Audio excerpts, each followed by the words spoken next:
Pria ini sebenarnya tidak punya uang untuk membayar, tetapi dia bisa menghasilkan uang darinya. Mari kita lihat bagaimana dia melakukan itu. Juan membeli sesuatu seharga $5.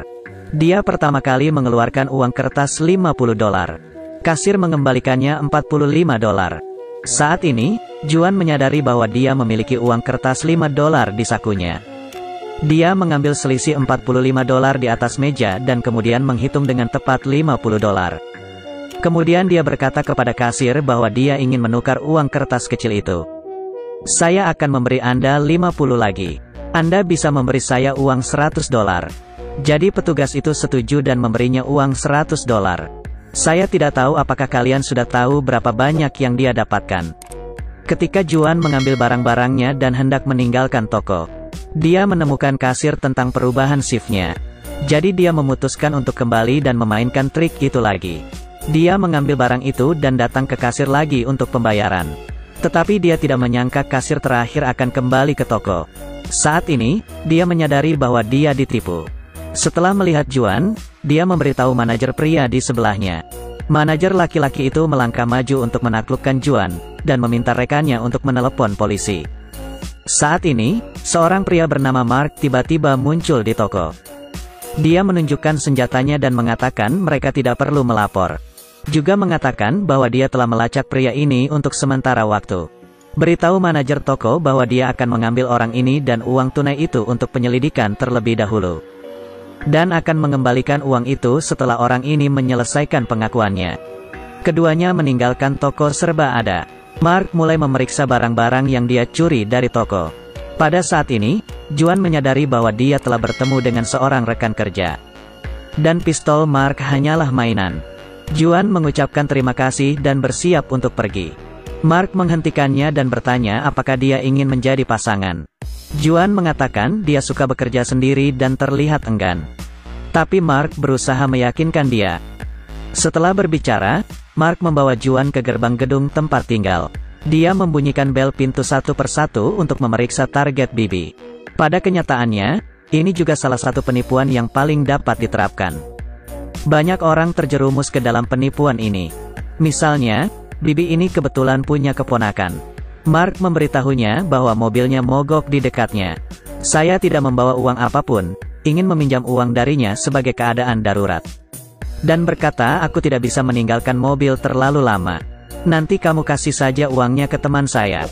Tak butuh waktu lama bagi bibinya untuk turun dan menyerahkan uang itu kepada Juan. Pada akhirnya, Mark tidak hanya menipu beberapa ratus dolar, tapi dia juga mendapat cincin ekstra. Lalu mereka melewati kedai kopi.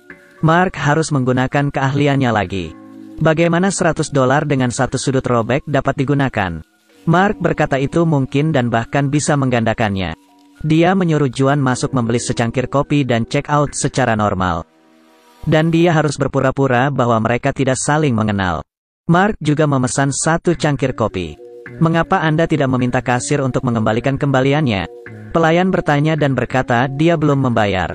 Mark menjadi sangat marah setelah mendengar itu dan memanggil manajernya.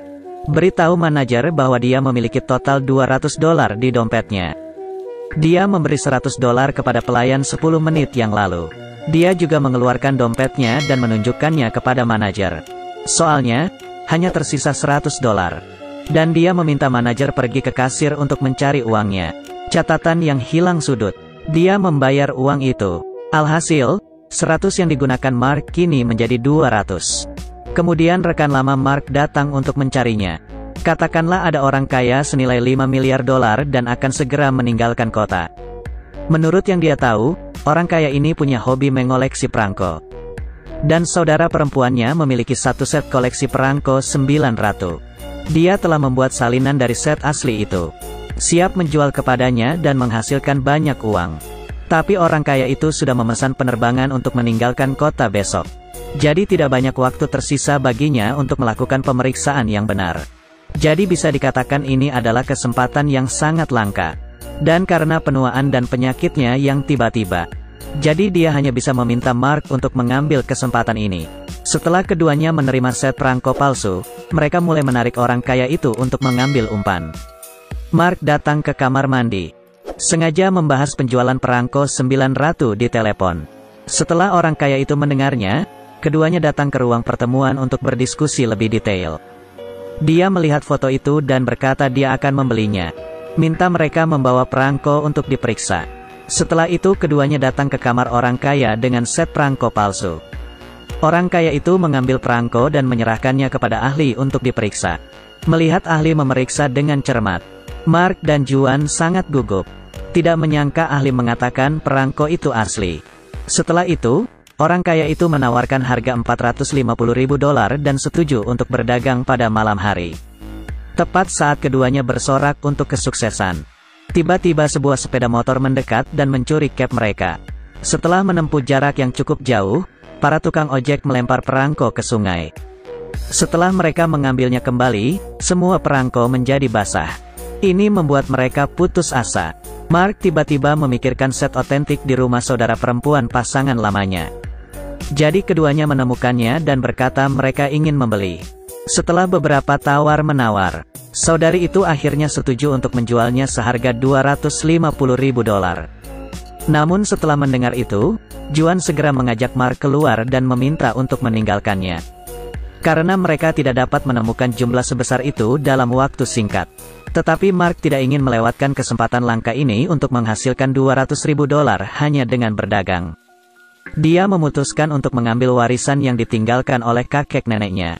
Keduanya akhirnya menghasilkan $250.000 untuk membeli perangko.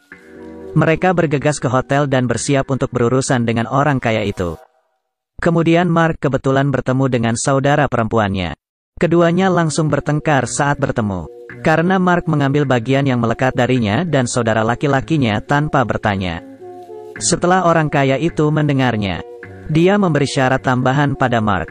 Biarkan dia tinggal dengan saudari itu selama 1 malam atau batalkan kesepakatan.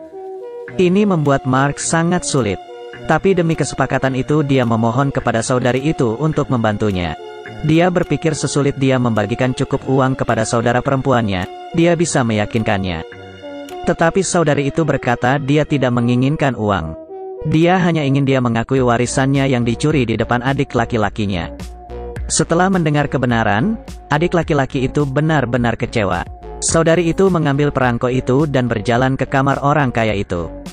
Setelah Mark melihat orang kaya itu akan pergi keesokan paginya, saudari itu juga keluar dan melemparkan koper padanya. Mark tidak sabar untuk membuka koper dan memeriksa. Hanya ada cek di dalam. Dia datang untuk meminta penjelasan dari saudari itu. Dia bilang dia hanya menerima uang tunai. Juan mengambil cek itu dan berkata bahwa itu tetap uang. Tidak lebih dari pergi ke bank dan juga tidak terlalu jauh. Tanpa diduga, seorang kreditor menemukan Mark dalam perjalanan ke bank.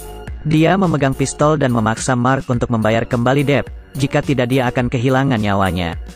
Tanpa pilihan, Mark setuju untuk menyerahkan kopernya.